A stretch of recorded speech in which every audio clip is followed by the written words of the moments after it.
সময় ধরে ঢালিউড ইন্ডাস্ট্রিতে একচেটিয়া রাজত্ব করে আসছেন সুপারস্টার শাকিব খান। ঢাকায় সিনেমার পোস্টার বয়ের ছবি প্রেক্ষাগৃহে আসলে জোয়ার সৃষ্টি হয় দর্শকদের। গত কয়েক বছর সিনেমা প্রেমীদের তার ছবি ছাড়া যেন ঈদ হয় না। একের পর এক ব্যবসা সফল সিনেমা উপহার দিচ্ছেন এই অভিনেতা। এবারের ঈদে মুক্তি পাচ্ছে বরবাদ সিনেমা। ইতিমধ্যে প্রকাশ পেয়েছে সিনেমাটির টিজার ও গান, যা নেটিজেনদের প্রশংসা পেয়েছে। 17 মার্চ ইনস্টাগ্রামে এক ছবি পোস্ট করেন শাকিব খান, যেখানে দেখা যায় চোখে সানগ্লাস, ছোট চুল, মুখ ভর্তি খোঁচা দাড়ি, পরনে ধবধবে সাদা পাঞ্জাবি। এমন লুকে সচরাচর দেখা যায় না শাকিব খানকে।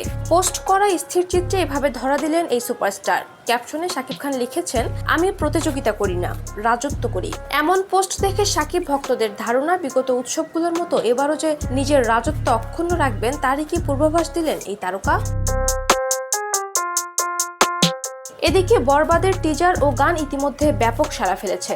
এ প্রসঙ্গে অভিনেতা বলেন, আগে বাংলা সিনেমার টিজার ও গান নিয়ে দেশের মধ্যে আলোচনা হতো, এখন সারা বিশ্বের ফিল্ম ক্রিটিক্সরা কথা বলেন। এর মানে আমাদের সিনেমা বিশ্বের মানুষদের নজরে রয়েছে।